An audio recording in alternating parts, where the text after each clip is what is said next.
What's going on, all you cats and kittens? Another one of the walkthrough videos. This one's going to be Windhawk. Now, the thing to keep in mind is Windhawk has a couple different options, right? You could either go Violet right away, you go 5-worker right away, or you could, in a very extreme third chance, do something as crazy as going Windhawk into an egg. I don't recommend the third one, but it is something that you can do as like a meme, right? So what we're looking at here is, oh, okay. We actually have quite a bit of variety in this role. So an easier way to do it with Windhawk is actually go Grarl into Windhawk, and I think that might be our play. It's just a little safer. Not just a little, it's actually quite a lot safer. We can also do Chain Fist with Windhawk, right? So with Chain Fist, you need a second unit to go with. And now this is a little bit outside of the idea of it, of the idea of how this all works, but I think we'll do something a little different here. We're going to also drop, I think, Priestess for Radiant Halo, because I want the Sand Badger. Windhawk does, if I did Windhawk by itself, it does leak to a snail. What I'm thinking, though, is I might go Buckler, a Chain Fist, excuse me, up to a Oathbreaker, and then we can drop a Windhawk on 2. Now remember, with a Lockin, you don't have to always start the unit, right? You just need, it's a unit that you're going to utilize. Windhawk is a very good early game unit in general, and I kind of like the option or the idea of doing it like this. So we will for sure get the Windhawk next. We should hold this to a no-send.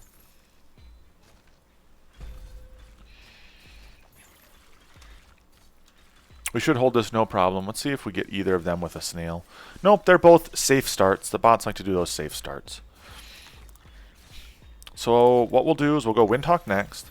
And then we need to kind of start looking at, like, how are we going to hold, like, let's say wave 4. Wave 4 is going to be an interesting one. Thank you, Tara, for the Prime Gaming. And thanks for the Prime Gaming. We could just snail here for the extra income, and I think I'm going to. Sets me up in a better position for like holding 3, a little bit extra value. This positioning, though, to a 20 resend will always hold. I think this can even hold a 40 resend. It depends, though, if it's a DT or not.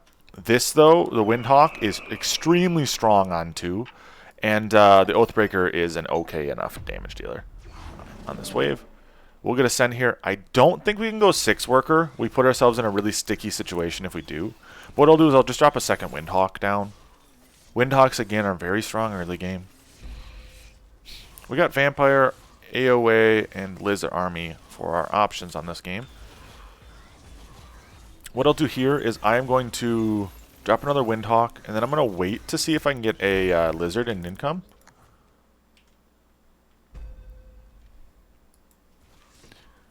Lizard income would be really nice. If not, Lizard outside of income.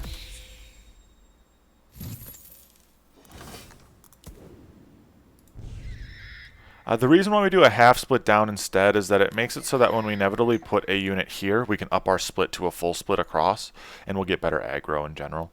I've always liked the half split down. It doesn't mean it's right or wrong. It's just what I personally prefer. Splitting in general is always, you know, it's a preference game more than anything else. Another 20 resend. Double Windhawk should hold this, I think. Again, I think. We're going to push here. I've got the ability to. I really am going to be a little sketchy next wave, but I really should push this situation.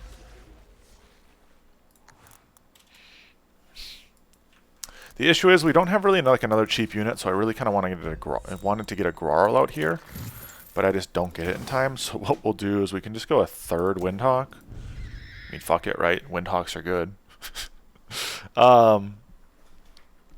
Having this many of a single unit kind of stinks. That's where going like Grarl into a Windhawk would have been really nice, but this gives us the opportunity to go higher worker count earlier, so you kind of take the good with the bad.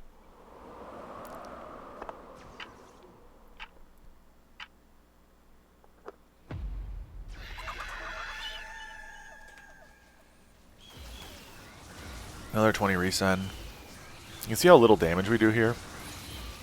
But 3 Windhawks still has good tank value on this wave. And our Oathbreaker still does Oathbreaker things and deals quite a bit of damage to a lot of different units. Which is actually pretty nice for us. I don't think I can push here. I really need to get like a Grarl down, I think, to get a Windhawk upgraded. Or is this a situation we can just full push with what we got? I don't think so. I think we have to get a Grarl down here. We're going to be overbuilt, which I'm not going to love, but we got to get it down. We really need to start looking at like wave 7, honestly, and a Grarl down here gives us the ability to get like a Millennium for wave 7, which we're going to need. Just quite literally, we'll need it. We're going to send the extra snail. My guy is weak here in terms of typing, right? Swift, Swift, Swift. 3 Swift units. Enemies also got bad typing. Oh, but they get a Bone Crusher. Bone Crushers will hold. And then the enemy does that. Interesting. We're going to push a worker here. We're going to push a worker here. We're in a position where we could even go a second Grarl down if we needed to. But I'm sitting pretty nice. Sitting pretty nice in general.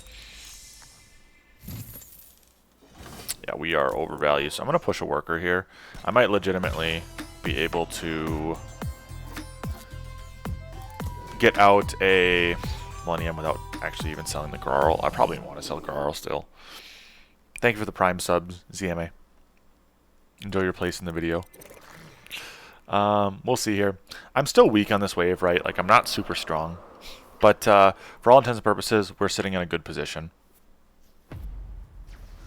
Okay, no send here. That's kind of what I expected. The bots aren't going to want to send me on this wave, especially when I show Windhawks out the butt. Like, I've got how many Windhawks down? Like, the bot's going to look at that and be like, yeah, I don't really like Windhawks.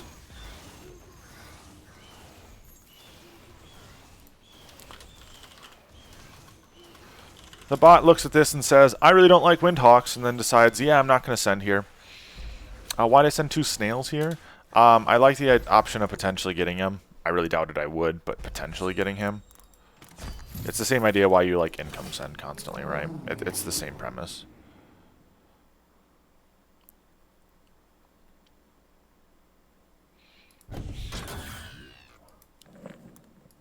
We're just going to upgrade our other Oathbreaker here on the right.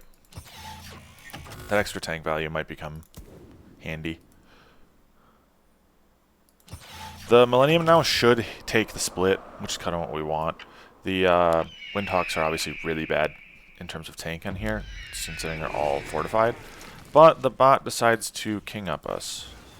Okay. You'll notice now that I've got the Oathbreakers tanking just a little bit, not a lot, because I want them to kind of deal damage from a side. And the more minor aggro they can take on these waves, the better. We're just going to push hard. The bot saw that I had a, what I'd assume is that they saw the Grarl and said, yeah, never mind, we don't want to send here. Because bots are OP. We send, oh wow, it's actually pretty close to leaking here. To a single snail. We're going to send out a Dino here, because this is a long wave, and I think I can get my guy. Dino on this wave is actually pretty solid. How are we looking? 135 under. We're going to push it anyway. This puts us in a kind of a bad situation here. If they send full on this wave. But after 120 king-upping us, I don't think the bots are going to send here. And I still, at the end of the day, I'm really good on 9. So I don't see too big of an issue here. We're going to add... do we add to our split here yet or no? I think we're just going to add it here. To hopefully make it so that the Oathbreaker on the right doesn't take all aggro all the time. 60 resend, just snails. Yep, see how the Breaker took a little bit less aggro right away.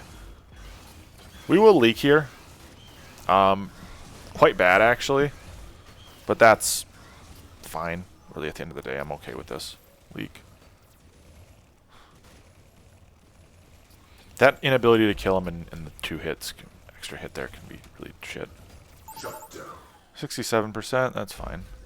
We get this guy pretty good. We're also in a really good position in terms of how much value we get out of those workers now. The earlier you can get the workers, the better, right? Earlier you get the workers, the better. This guy still looks really bad next wave.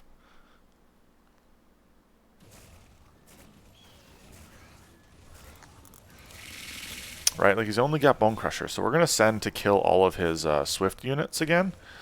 Swift and Arcane in the canopy. Even if he goes to second Bone Crushers are still bad here. So I'm not like sitting in a bad position. Now we've got an option. I can either go Windhawk upgraded or I can go Radiant Halo. I think I go Windhawk upgraded here and probably just 2 more Windhawks, honestly. Puts me in a good spot in terms of my my damage for wave 11. Which again, King is 10's job. 10 is King's job. Excuse me. King is 10's job. 100 resend here. Pushing another worker. We're looking pretty good. Thank you everybody for follows. 100 resend here when I've got a Violet and Millennium. It's pretty easy. The big thing is we just need our Violets to stay alive for long enough, and it did. It was able to kill basically half the wave. He went an extra 2 Bone Crushers. That is some dedication to the craft. I'm going to go 11 now.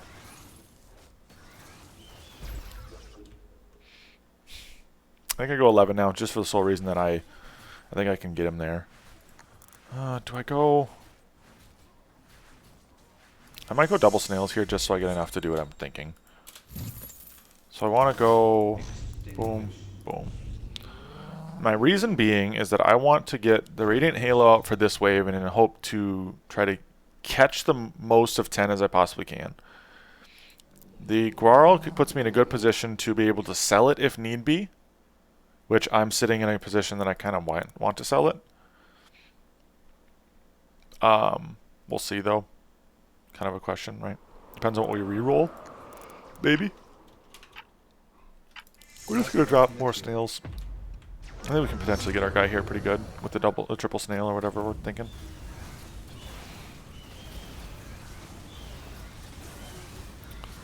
Again, I don't think we hold, but we're actually sitting not terribly here.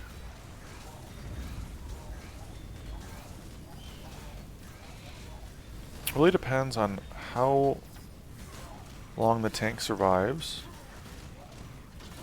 Nice, we hold. Woo! Yes. Easy hold, and we got our guy to leak. Small, but a leak nonetheless, right?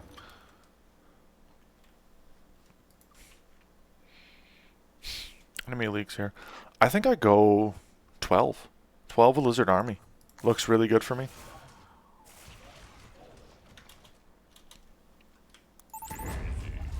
A Lizard Army seems like a pretty solid win con right now. We look at what we get in our reroll, and we don't really get much else that I like. Oh.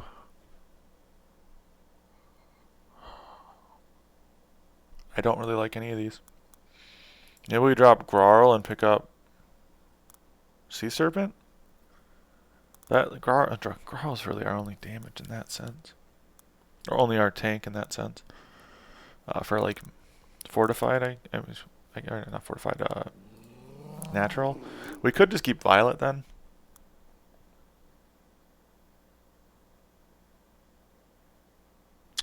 As I want the damage. I need a pierce damage dealer that doesn't suck.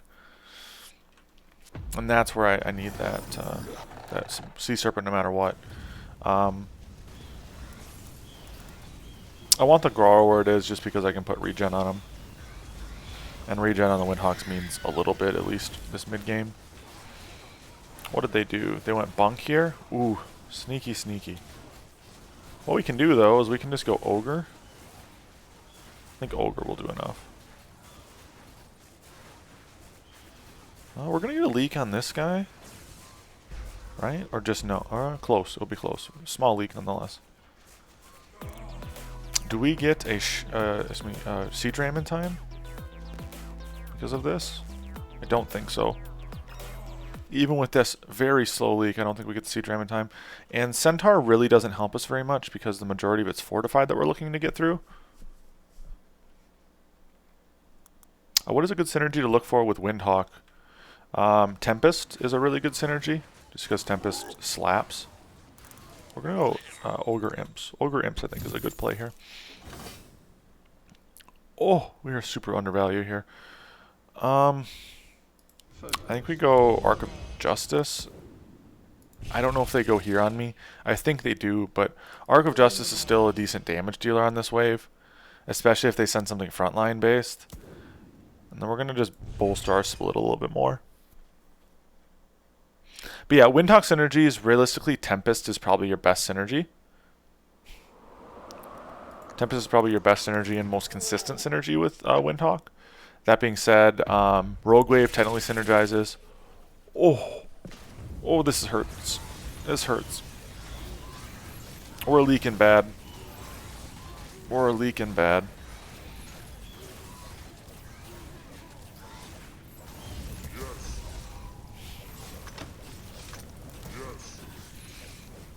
Thankfully the Halo's good here in terms of just pure damage and tank value. But I leak my guy just as hard, and the other guy leaks, so I mean, it's okay.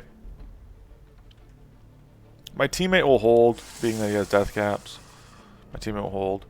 This guy looks actually primed to leak again if we resend him, so I might just resend him a Cannoneer here.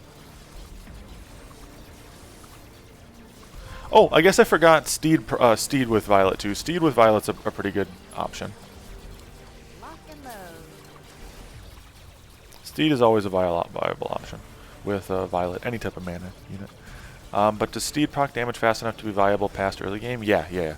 That's the only time I think Violet's really super usable. Mid game is when you have that Steed proc. What do we do here? I think we drop a tank. We drop then a Deep Coiler and push a Worker. Again, we have 3 more Lizards coming in, right? So it's just always good to try to resend when you have Lizard Army coming in for the 3rd wave. Question is, what do we send with it? We're just gonna go Brute Snail. A resend out of them is huge for us. We're really good on this wave because we've got Arc of Justice. Arc of Justice is an extremely good damage dealer on 13. Probably one of its best waves early.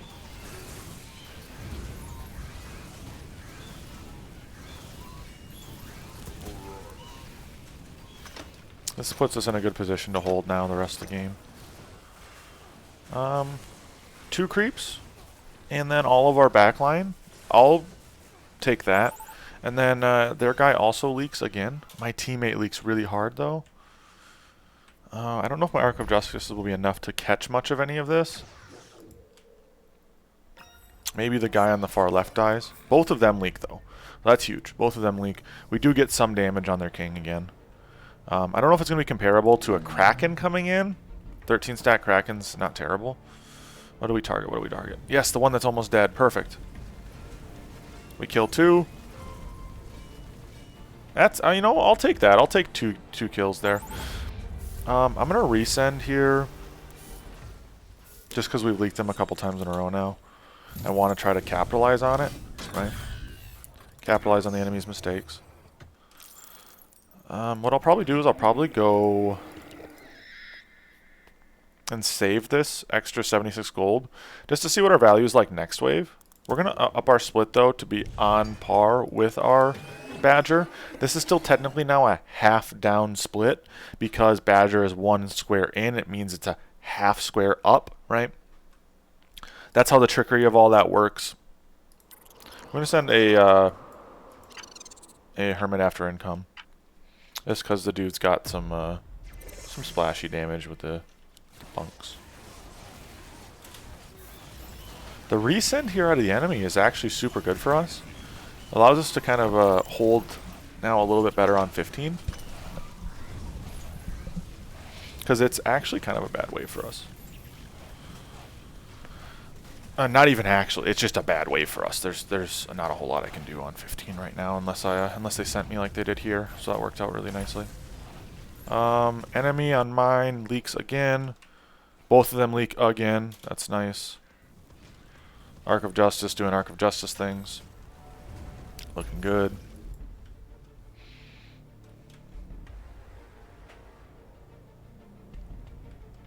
Looking good. I think I honestly go again. He's got Firelord. I think I maybe save then. I think I probably would save because of Firelord. Also doesn't give them the option to shoot 2 times worker push. Funny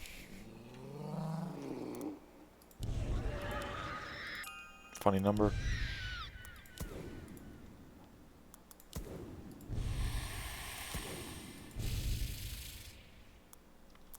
Why I'm doing this here with the Serpents is Serpents are actually pretty good tanks and damage dealing on 16.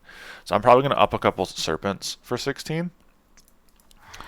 The Ocean Templar just makes it so that the Violets survive a little longer and they have magic resistance, which is something. It doesn't make them good necessarily, but it is something. And something is better than nothing. Yep, they went Phoenix here, which makes sense why I'm not sending. They sent some crappy frontline units, or I should say mid-wave units, which get killed like frontline on this wave. I'd love to see the boss get targeted before too long here, but instead the Arc of Justice is just killing all the baby units. You precast things by shifting and clicking. So we're going to go Pack Leader, Hermit, Mole for sure, and then we'll see what happens. It worked out that the Doomsday is actually just a nutty tank on this wave, so it kind of helps us out. My bot leaks. I hold that no problem. The enemy leaks. They hold that no problem. But actually, no. If I would have sent, that would have been another leak. Wow, they are just weak. Bots, just the plat bots don't know what to do post like 10. Post 10, they get a little slippery. Slippery when wrecked. Oh, teabagged. Alright, we'll look at probably just sending another Cannoneer. It's after income now, which stinks, but Cannoneer's still nice. I'm going to place an Arc now on the right side as well. Just because you get really good results when you spread them out the most.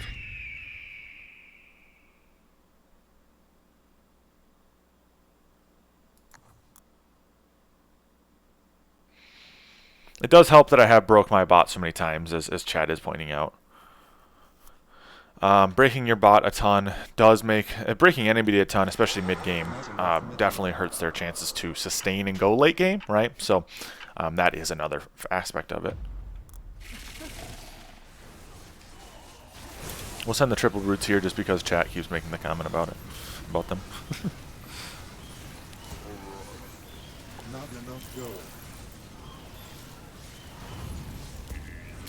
Let's see how much we hold. This is actually a really bad wave for me because I don't really have tanks, right? My tank situation is kind of bad in this game. Aside from the physical tank I have, I'm not great in terms of tank line. I think we hold solely because Arc of Justice does have healing on it with the Ocean Templar and magic resistance. Yeah, the physical tank isn't a tank. Sadly. I wish it was, but it isn't. We get our guy to leak again, and so we're going to send them again. Because that's what you do when you're leaking your opponent like crazy, is just continue to abuse the ever-living shit out of them.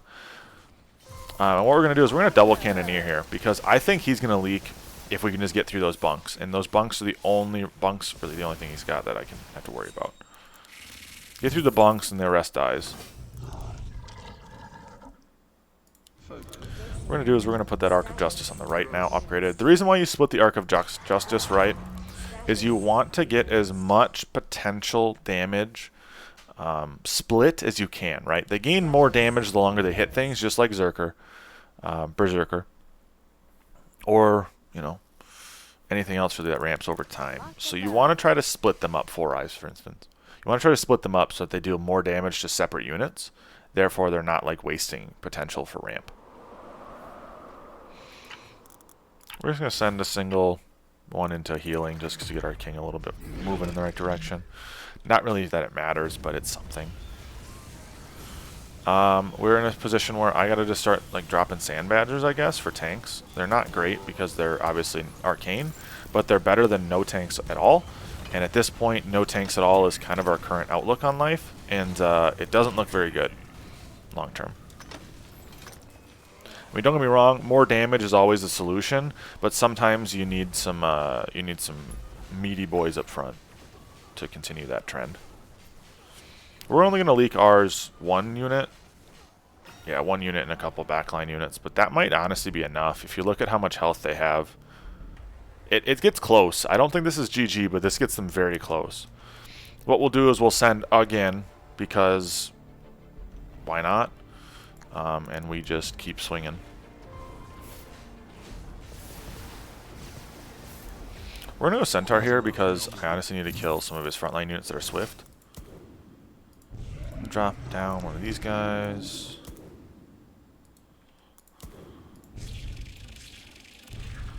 The up king spell in this situation does save them.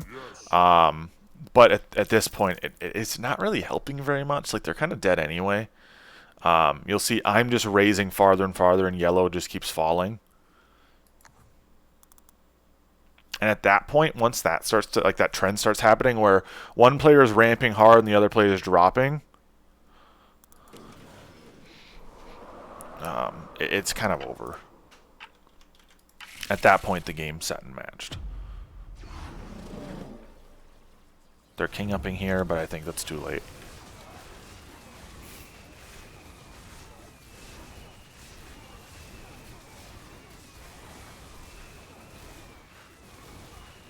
Yeah, they've had their king up for a while, so like this is nothing new. But you'll notice again, my guy's to like a realistically pretty bad send. He's actually he's holding. Wow, that single target damage of the ranger spam really helped him. Or no, he'll leak, but just small.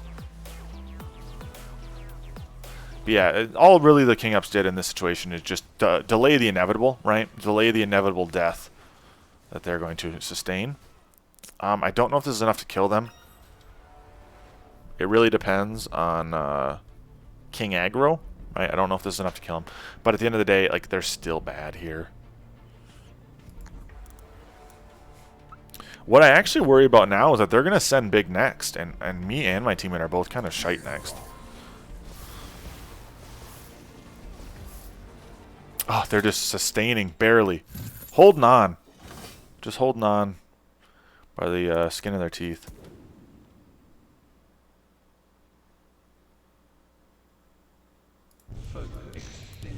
What I'm going to do is just drop a couple more thingies that can do damage. And then maybe just spam a couple of the T1s on the right. We're pretty under here. My teammate does have boar.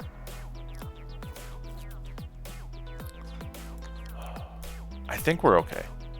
I don't think I need to panic king up. I think we're okay. I can't imagine they survive here. Like, look at their builds, right? And I guess aside from Trinity Archer Spam Boy, they're pretty weak. I get an 800 send here. Okay, granted, the 800 send is bad, so we should hold this. Like, they sent frontline units when we really don't have a frontline that really matters to begin with anyway. We have halos that just do massive amounts of damage to the frontline units send.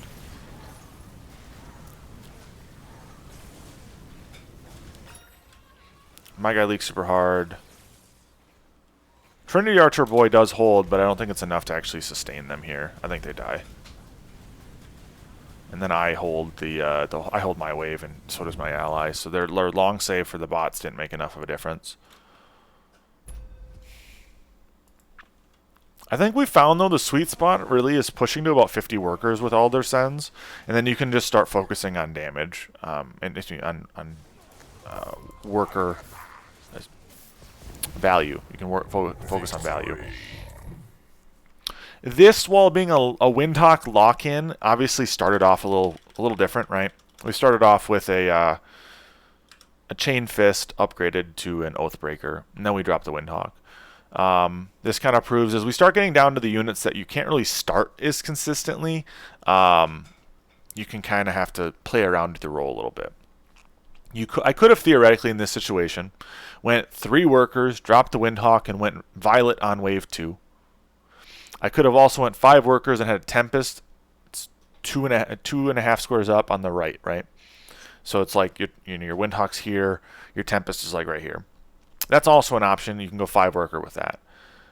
But in this situation with Oathbreaker on my roll, Oathbreaker is a really strong early game unit and gave me a lot of flexibility to kind of play around with the roll. Grarl again is proving its worth as I was able to Grarl into larger units throughout the game early, or at least have the Grarl there for doing it. It doesn't make it so that like you're invincible, but it does help kind of get that extra gold to another wave. It's an option. I think right now, probably some of the best late game damage dealers are honestly the Radiant Halos upgraded. Radiant Halos upgraded are something different. They're super strong. And I think that's kind of my go-to now for people who want like what's a good late game unit? Radiant Halos, you can kind of place them anywhere and new players will be able to sustain and survive with them. Hope you enjoyed this video though. Please like and subscribe. We are moving up to 1,000 subs almost. Just past the 500 mark this last week.